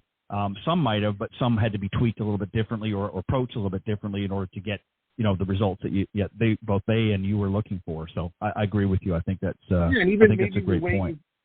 Even the way you can communicate it to it, teaching is really communicating, and player A might hear something and take it different than player B hears it. And so you've got to understand how to communicate with people, and I think probably the biggest success I've had as a teacher is I can communicate with anybody properly if I figure out, if I'm teaching player A and it's not working, I quickly will shift to a different way to get them to understand the same thing I was trying to teach them, just in a different way. And I've been really lucky with that, and I feel like I can always tap into the only students I have a hard time with. I get a little old lady who's maybe 80 years old and, "Oh, Barry, I heard you're one of the top teachers in the country, and I know you can help me." Yet she has zero physical ability. That's a tough lesson for me. But anybody that's fairly athletic and fairly able to swing the golf club, I feel like I can always help any golfer in that case. Yeah, I think anybody can, within reason, anybody can learn to hit a golf ball, but I think it takes a certain, something inside that individual. They have to have the willingness to not just learn, but they have to have the willingness to put it into for instance, we've talked before on the shows about, purposeful practice. In other words, not just going out there raking and hitting balls on the range. You have to actually practice with some sense of purpose. And a lot of amateur golfers, fail to do that. I'm sure when Carly went out and was warming up and doing things like that, she had a method to her madness. In other words, what she was doing is she was looking for things that she needed to have out on the golf course that day. She wasn't tweaking with too many things on in a warm up. Obviously, in a session where she was working with you or what have you, there might be more involved. But that's one of the problems that we see as instructors. A lot of people don't really practice with any sense of purpose. They just sort of go out and hit balls, and then they wonder why they're not right. You know the drill. So. I'll give a tip. I'll give a tip for all our listeners, Ted. So something I don't get to talk about this enough, but something I always did with my daughter, and man, this was just a phenomenal way to practice. Is every time we went to the driving range, we would break the balls into piles of 7. She'd start with her lob wedge. We'd hit 7 lob wedges. Then we'd go to her 56-degree sand wedge. We'd hit 7 sand wedges. Then we'd go to her gap wedge. We'd hit 7 gap wedges. Then we'd go to her pitching wedge. And we'd go right on down the line, and we'd hit 7 balls with every single club in her bag. And we would include a couple of low shots, a couple of standard shots, and a couple of high shots with her 9-iron, 8-iron, 7-iron, 6-iron, and 5-iron. There was not one club in her bag that we didn't practice with every time we practiced. And I very rarely see somebody hitting all their clubs. And then we'd go over to the bunker.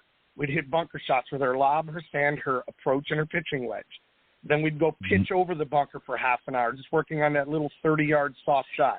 Then we'd, of course, hit the practice green for chipping and putting. Then we might go play 9 holes or 18 holes. But practicing with a purpose is hugely important.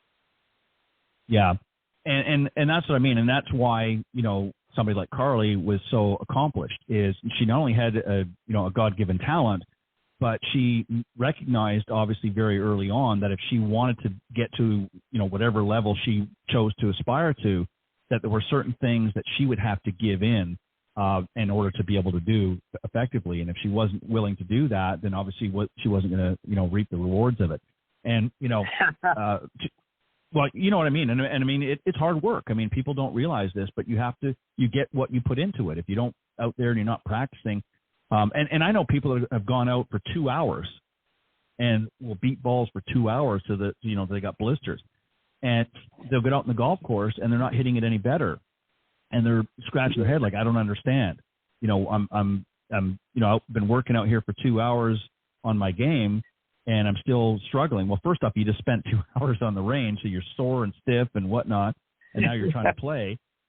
But you didn't really practice as we've talked about with any sort of purpose. So let me just remind the listeners tuning in, if anybody wants to call in and wants to talk to Barry and has a question for him, the number to call is area code 646-716-4667. That's 646-716-4667. We'd love to hear from you.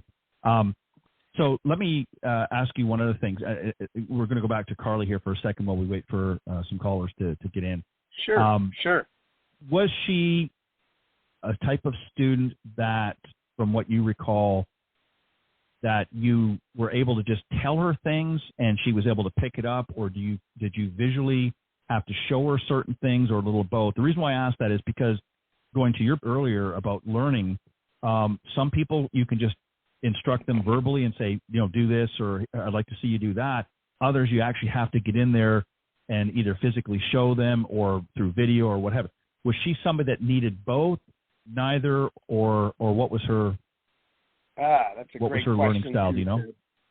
You know, to be honest, she was so good so young. I mean, she won a world championship at 11. That Carly was the kind of girl, we did the same thing every day from age 9 till she went away to LSU on a full scholarship. And we just had a very regimented, do the same thing every day the same way. And when she went to tournament, she was armed and prepared. I think she was the kind of girl, I would use video once a week with her. I'd show her some pictures. We certainly became friends with Natalie Gulbis, who became a role model to her. And, you know, we copied a lot of what Natalie did, and she played with Chip Beck and Nick Price and Jack Nicklaus. So, like, we had unbelievable role models for her. The kid that I was just talking about recently, Lev, I used video with him, but he's the kind of kid, I'll show him something once, I'll see him a week later, and he's got it, you know. So some students are like that. Others, you know, it just takes longer. And to answer your question, my daughter, I believe, was a pretty visual girl. I'd show her something, she'd work on it, and she'd grasp it. And then, you know, I realized she was a great player when she won the Doral Publics at age 11, beating kids from all over the world. So I'm thinking, wow, everything we've been working on has really helped her, you know. And then I feel like it's very, very easy to try new things. I'm big on keeping things simple. I'm huge on fundamentals, grip, aim, stance, posture, ball position, swing playing, balance finishes. Huge on short game, huge on mental toughness. Those are all the things that I taught my daughter, you know, and all the things that I work on with a kid like Lev too, you know. And he's a super accomplished player young. I don't see any way he can miss. But then again, my daughter was like that, and she didn't want to play professionally by the time she was done at LSU. So you never know what somebody's future will hold. But I feel like most of the best students that I've taught, and hey, I've been lucky. I've had PGA Tour winners, LPGA Tour players, probably over 200 to 300 Division I college players, and I notice one thing about all of them. When you teach them something, they take the time to get it. And we won't move forward until they've got it, you know, whereas the average golfer, you know, you get a guy that's shooting 95, I'll show him something, I'll see him a week later, and we're working on that a lot still, you know, and that's one they big don't difference absorb it. that I noticed. Yeah, they don't They don't absorb it. All right, we got our first caller here. We're going to take a call, and I'm just going to sort of lay this out so that we know who we're speaking with. What I want you to do is, first off, the number, I'm not going to give out the whole number, but the last 4 digits, I'm going to read out the last 4 digits so they know it's them. So it's 5665. What I want you to do is when I bring you on, introduce yourself, your name, and then if you have a question for Barry. So that's who we're going to take as our first caller. Welcome to Golf Talk Live. You're on with Barry Goldstein. What's your name and what's your question? Hi, welcome. Oh, I don't know if it's just a listener. Do you have a question for Barry?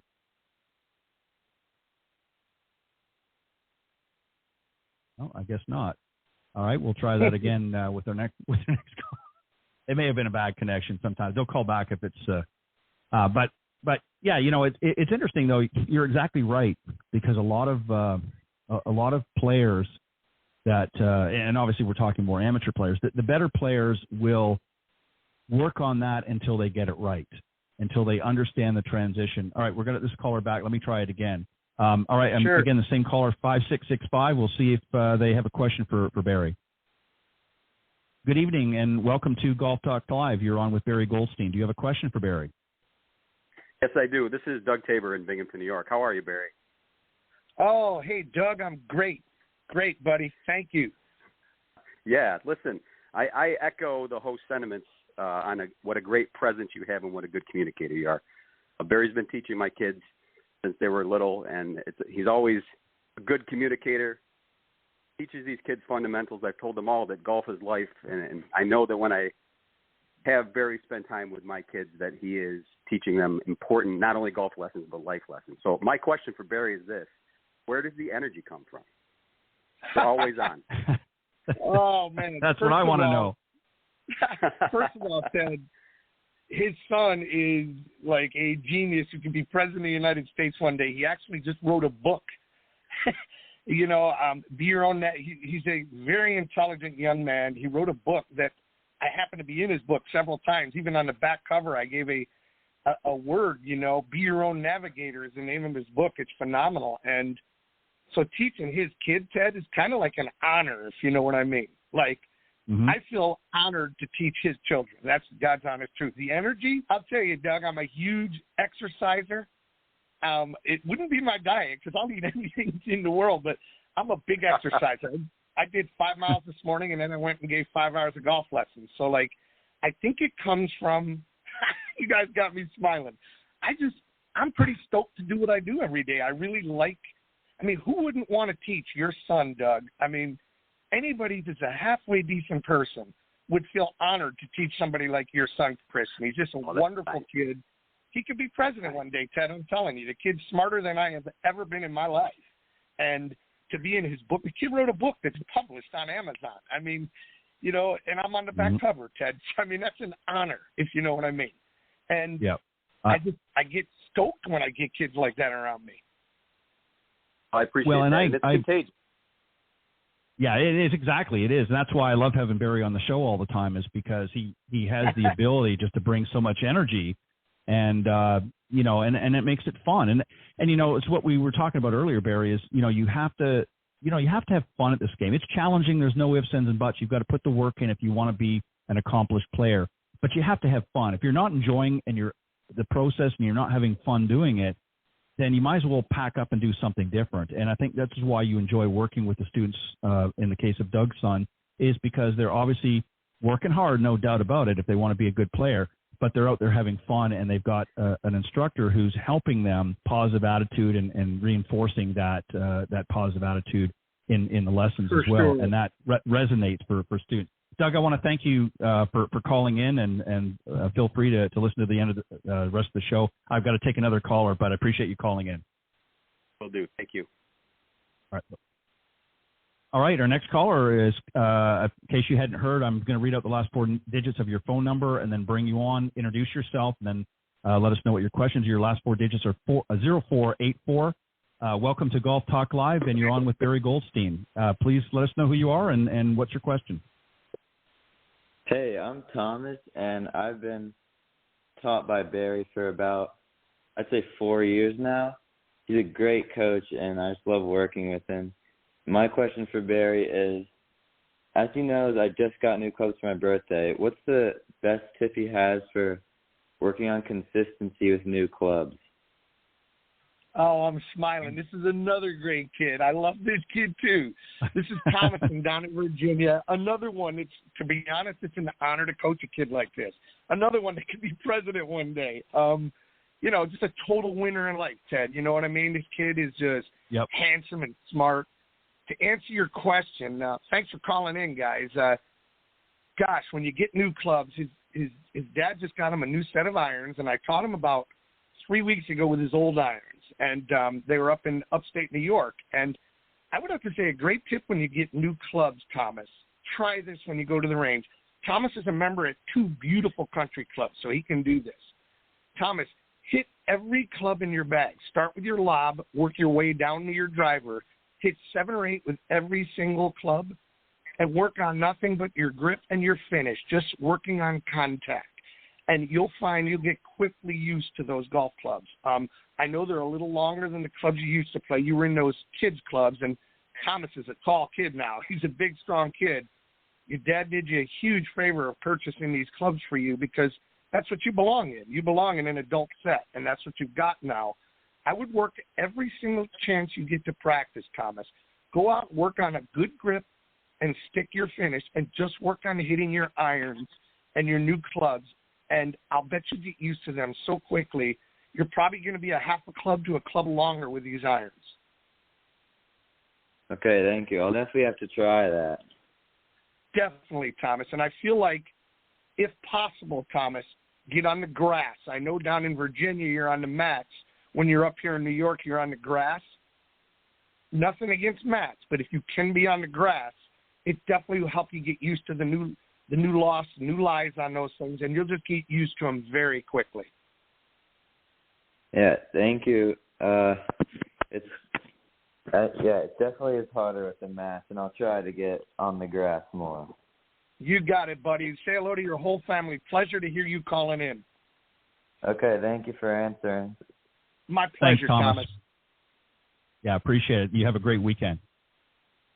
It's always interesting, when you have a player that engages like that, talks about the equipment. That's something that, it was another point I was going to make while we're waiting for the calls, is, a lot of players are misfitted with their clubs. They're playing maybe some hand-me-downs. And there's nothing wrong when you're first learning the game. I mean, I don't expect people to go out and spend a fortune on a new set of clubs.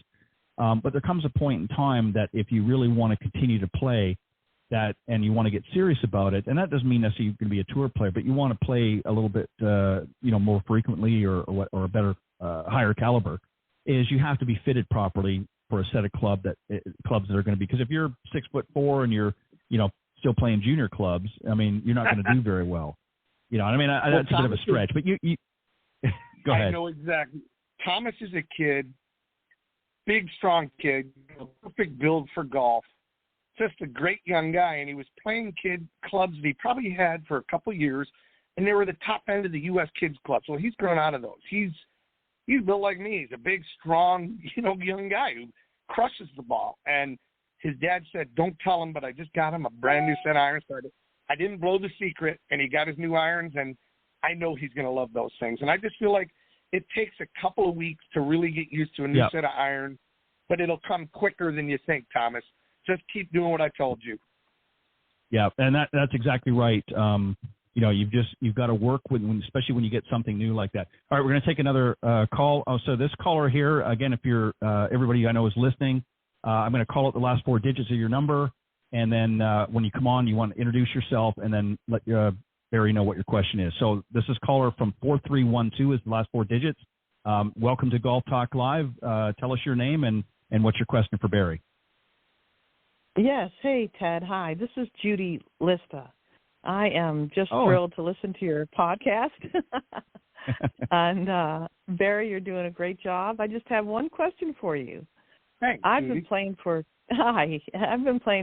like 20 years, and my husband, he and I play, and we do a two-person scramble, and we've got our score between on a two-person scramble 74 to probably 86 or something.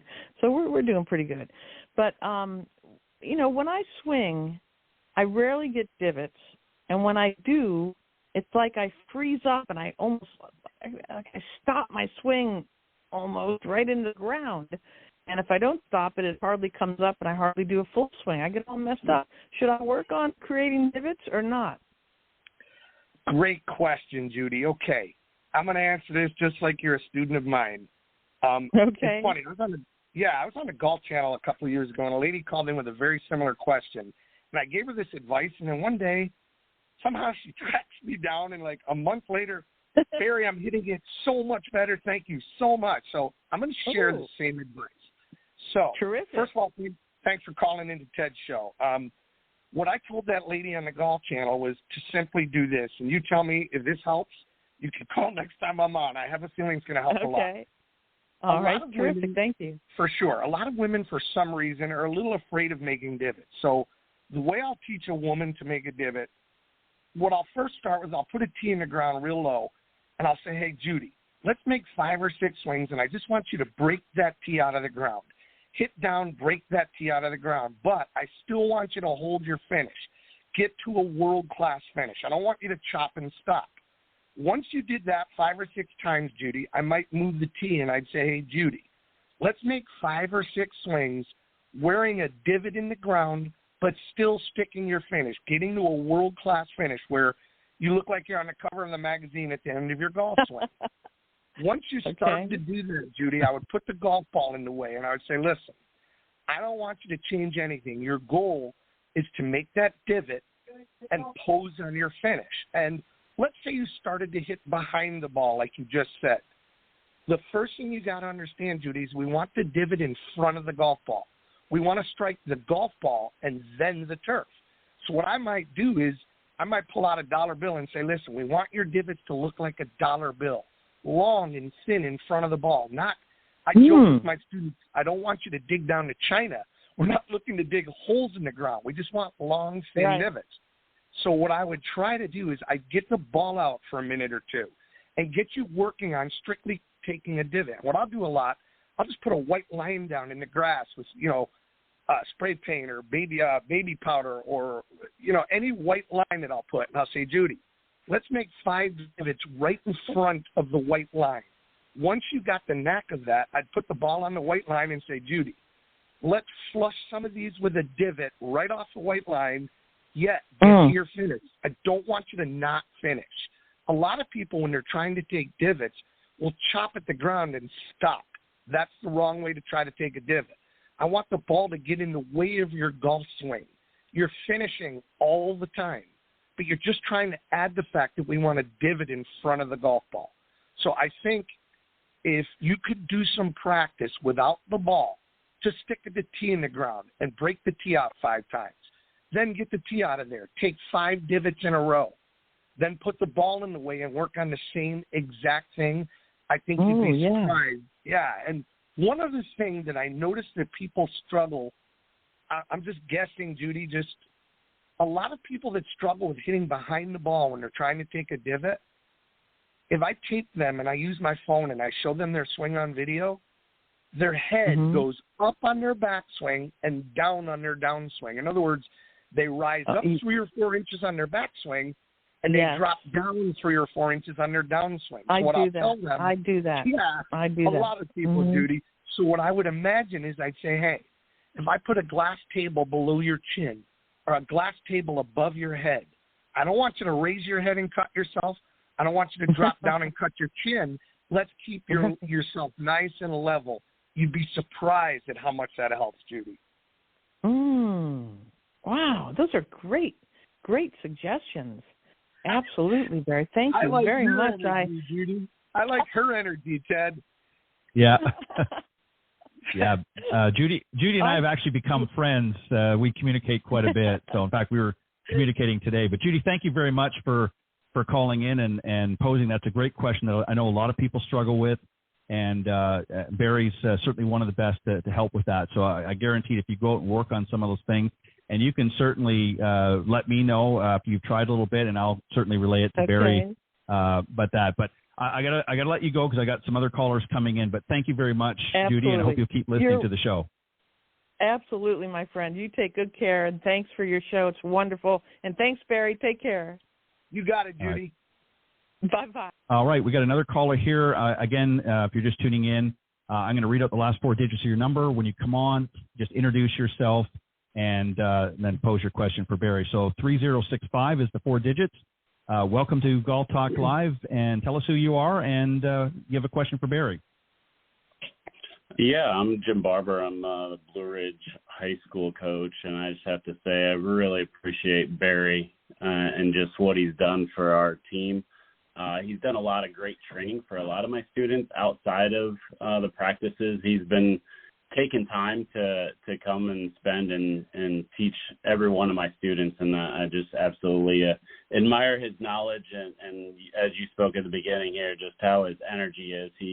He's high energy and brings that encouragement that I think all my students think they can go to the PGA because of his encouragement and teaching. So I appreciate you, Barry. Wow, thank you, Jim. So Jim coaches these wonderful kids at this, it's an area in Pennsylvania that's about a half an hour south of where I teach here in Binghamton, New York. And, being from Florida, it's a big city. These are just the nicest people. I love Jim's team, and I love the coaches, Jim and his son. I'll help those kids to the best of my ability anytime, Jim. You guys are just great people. And I love when you come up to the range, and I love when I come down to your golf course. And, hey, this is a great coach, Ted. His team's having a lot of success. He's got a winning boys team and a winning girls team. And, Jim, any questions on instruction that I could answer for you? Absolutely. My question would be what would you suggest I do to be the best coach I can be for my students? What should I learn? What should I do to encourage and instruct them? What's your suggestion? I love that question, Ted.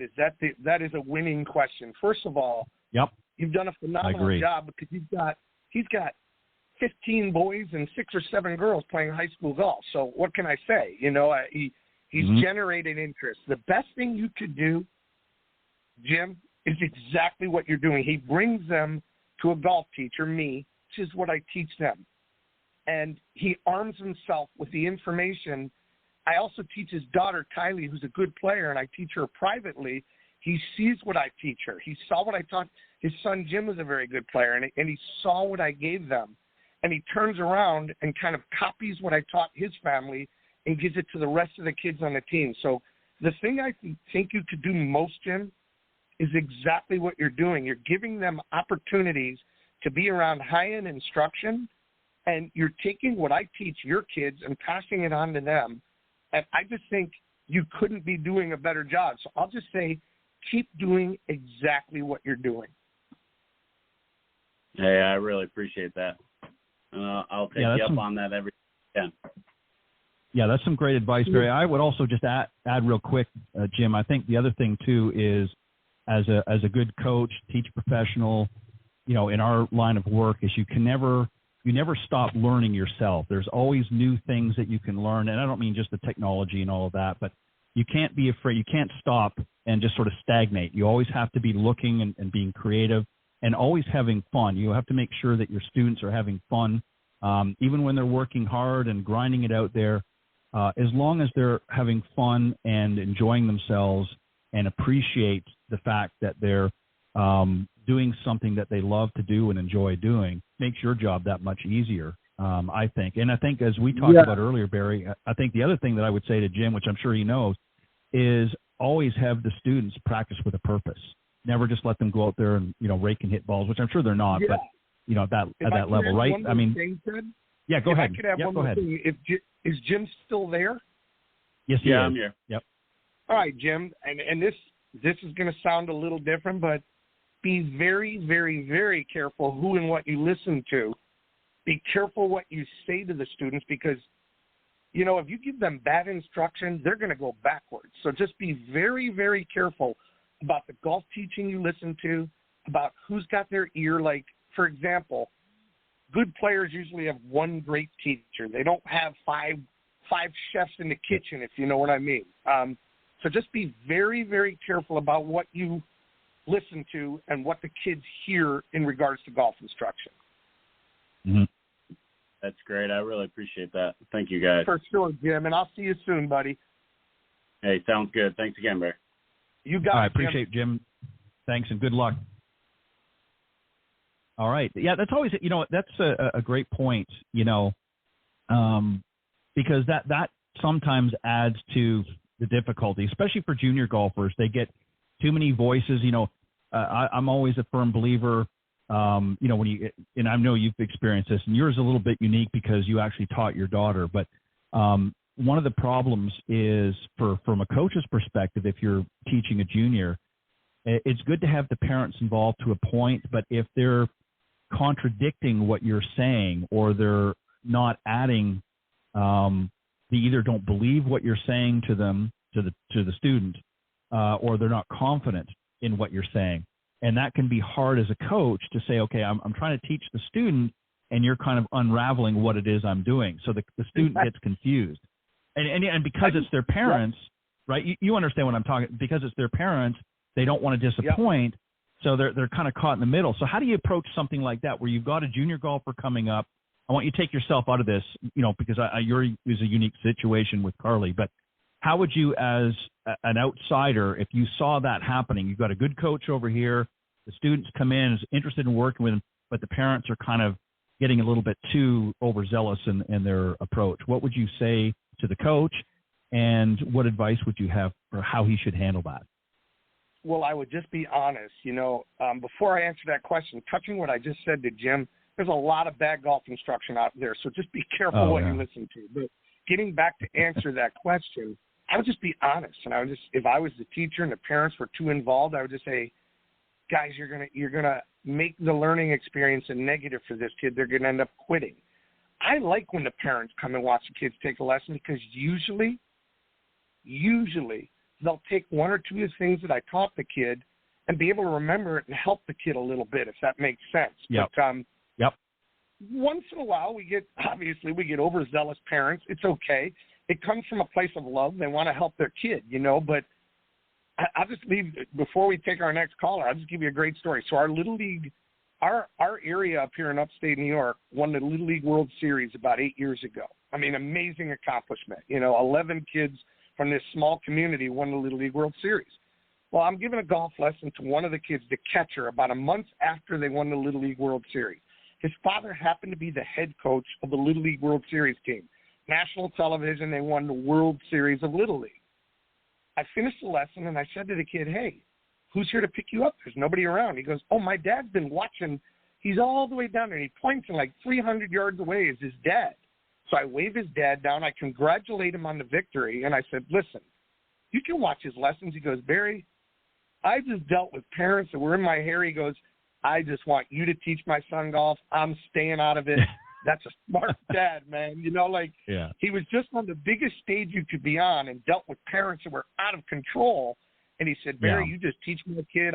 I'll stand 300 yards away, and when he's done, I'll drive him home. And I thought that was very wise, just extremely mature and wise of that father. Right. And really the point I was getting at is, obviously you want the parents to be engaged, and you never want them forcing, especially with the junior golfers, because again, they're nervous coming in, depending on their age, but if they're young juniors, they're nervous already. They're trying to learn things and try to adapt accordingly. And, if you've got parents that are, I think there's a healthy pushing, to encourage them. But if you're too overbearing, then it gets to a point where now it becomes a tug of war. And then more often what happens, and I'm sure you've experienced this, where the student loses interest, because now it's not about them anymore. It's about, I want my kid to be the next Tiger Woods. And maybe that's not what the kid wants. So you have to really listen to them. But, you need to be involved. If there's things that you can take out and say, hey, let's work on, Coach Barry was talking about this today. Let's go to the range and let's, take some practice time and work on it. That's fine. But let it stick to what you're teaching them and not try to interject new things. Because that way, right, go ahead. Two of the callers we had tonight so far are both high school golf coaches. Doug Tabor, who called in, and Jim, who just called in. And they also have come to their son's golf lessons and their daughter's golf lessons when I'm teaching. They just sit there and watch. That's the way to – they don't interrupt. They don't say anything. They just sit about 20 feet away and watch me instruct their child. And that's the way to do it right there. They're both classy and smart. You know, they don't overindulge and step on their kids' toes. And that's the way to do it, you know. But we all love our kids. We all have different ways of parenting. You know, I'm no angel. Nobody's an angel.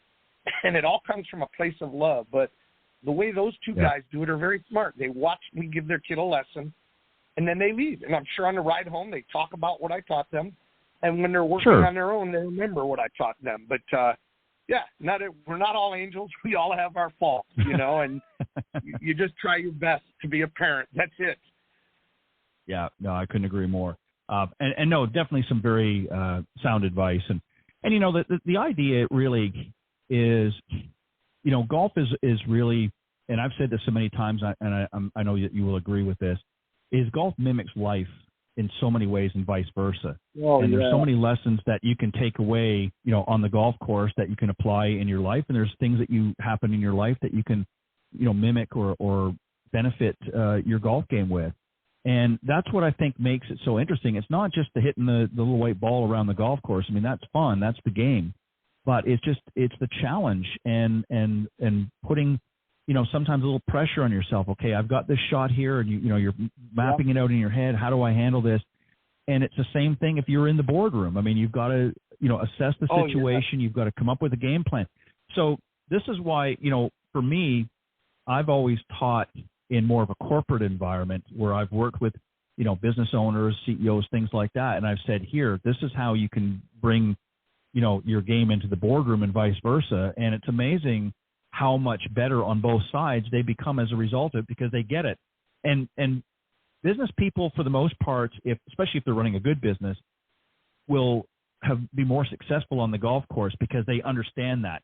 And it's always interesting, the people that really struggled on the golf course, I don't mean just, you know, everybody struggles with a, you know, good or bad swing, but how they handled themselves on the golf course was a good indication of how they're going to handle themselves in the boardroom or on the sales call or whatever the case is.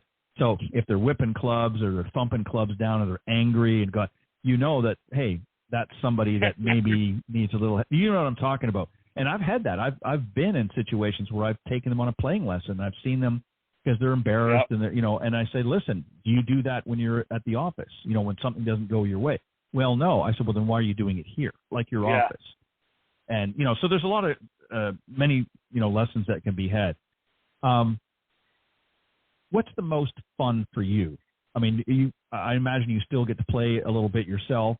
So there's obviously some fun doing that, but what's the most fun for you? Obviously the reward of seeing players accomplish what they set out to accomplish, but just day to day, when you wake up in the morning, what's fun for you? Oh man, I feel like my whole life is fun, to be honest. I got it made. I have a fun life. You know, I will say this.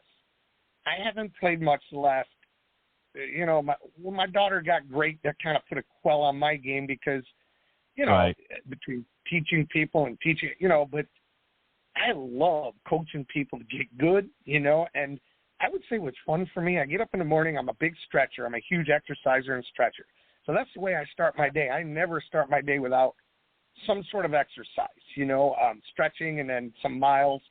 And then, you know, I'll take a shower and I go teach golf and I'll go eat where I want to eat and I'll listen to the music I want to listen to. So I'm always having fun. But I feel like my favorite part of golf now, to say I feel like any age up to young people that are trying to excel, I freaking love teaching them because I know that I can help them. I know that I can make them better, you know. So I have the ammunition to make them good players. And if I get somebody that's motivated, that's young, I can't miss. Like, I never miss with that. And it's just a really rewarding feeling. So, like, for example, tomorrow, I've got 3 high school players coming at, you know, noon 1 and 2 that I'm already looking forward to teaching because they're competing right now. They're in the middle of their season, and they're banging heads. You know, they're out there battling, and I freaking love that. I love that I can help them with their mental game just as much as their physical game. That's fun for me. getting them to understand, stay calm, stay cool, stay collected. I'm always telling them to stay chill out on the golf course. Don't get angry in the middle of a round of golf. I'm always on that. And finally, they get it, and they excel. Another thing that's fun for me, I just had one of my students come in top 10 in the U.S. Amateur, top 10 in the U.S. Boys Junior. I mean, that's freaking phenomenal. Because I did that with my daughter, and it's almost like I'm getting to teach my daughter again. I'm at the super high level, and it's funny. Having taught PGA Tour players and LPGA Tour players, I think it's way cooler when you're teaching someone that's 16 who's striving to get a golf scholarship, or somebody that's 14 that wants to make their high school golf team. That's freaking rewarding, When I get a PGA Tour player, and I've been lucky, I've gotten a lot of that, that's easy. I mean, these guys are already super accomplished. You make one little tweak, and they think you're the greatest teacher, But to build a player from scratch, and they get a Division I scholarship, that is rewarding. And when their parents I've had parents give me a $1,000 gift card to Shell Gas. Barry, we could never repay you. She got a scholarship. Here, so I free gas for a year. That's extremely rewarding. I love that end of what I do. What do you think is the biggest hurdle for a lot of those players that you're talking about, these high school and college players, for them to overcome? Is it more the mental part of their game, do you think? Because usually by the time, if they've got a scholarship or whatever, they're good players. I mean, there might be some tweaking and there might be some adjustments, but they're a pretty decent player. Is it the mental game that stymies them the most, that they need the most help with, do you think? Oh, man, I would have to say, just looking at somebody like my daughter, and I'll just use Carly as an example. She was just so mentally strong. Nothing got to her. Maybe in the car ride home, we would talk about something that happened that we weren't pleased with. But when she was on the golf course, level, like a lake. Players that struggle are like an ocean with huge waves, and they're up and they're down. She was just like a calm lake. And that's a great way to play golf for years, because when you're the other way, it just takes such a toll on you physically and mentally when you make 3 birdies and you're running around all high, and then you make 3 double bogeys and you feel like the world caved in, I always taught my daughter, I didn't want to know, if I was watching her, I didn't want to know by her body language if she was 4 over or 4 under. I just wanted to see her play golf. And she used to kill them with a smile. She was always smiling no matter what she shot, had a smile on her face. And so I would always joke with her, you just kill him with a smile, kid. Go out and kill him with a smile, and it's a great way to play golf. And I'd always just say, get a song in your head that you like, Carly.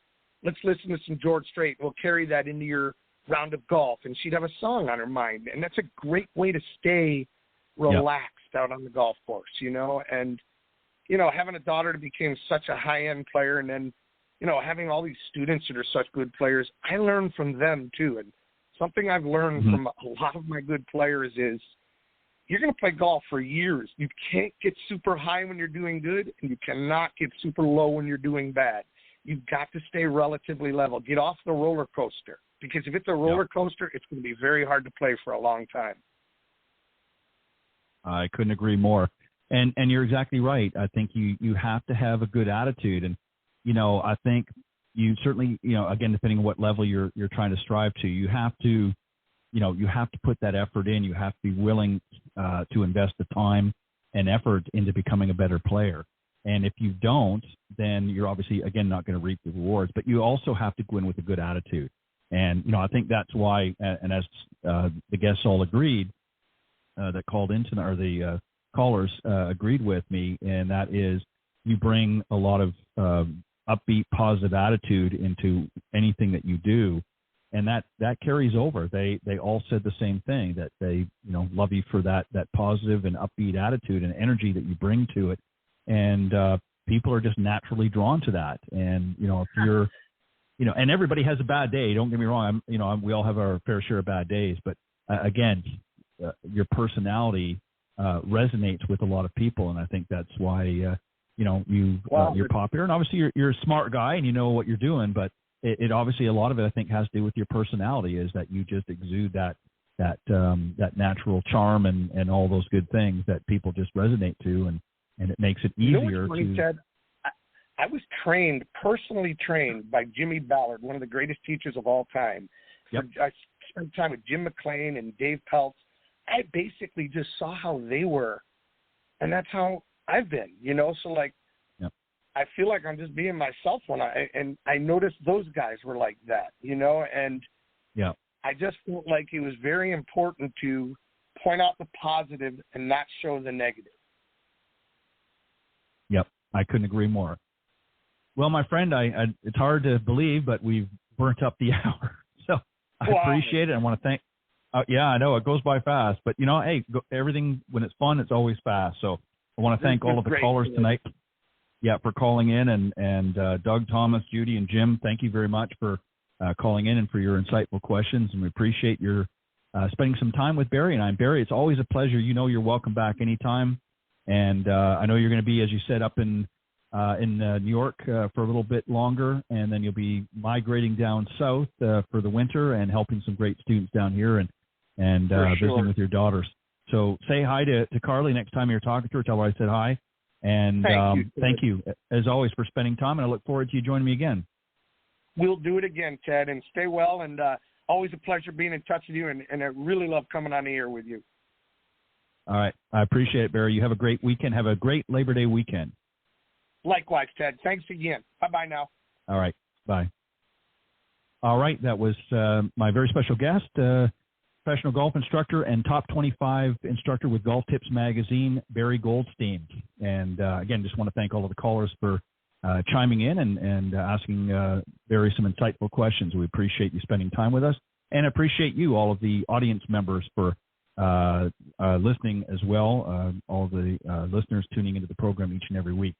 On that note, we'll be back next week. I want everybody to have a safe and happy Labor Day weekend. Go out and have some fun, but just be careful. And if you get a chance to get out and play some golf, get out and do that as well. It's going to be a great weekend. God bless everybody, and thank you. I'll see you next time right here on Golf Talk Live.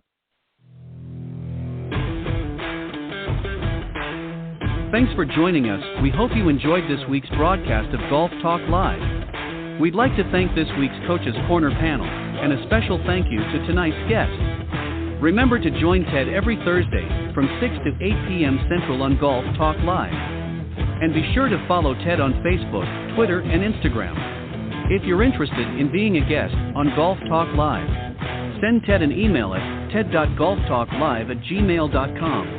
This has been a production of the iGolf Sports Network.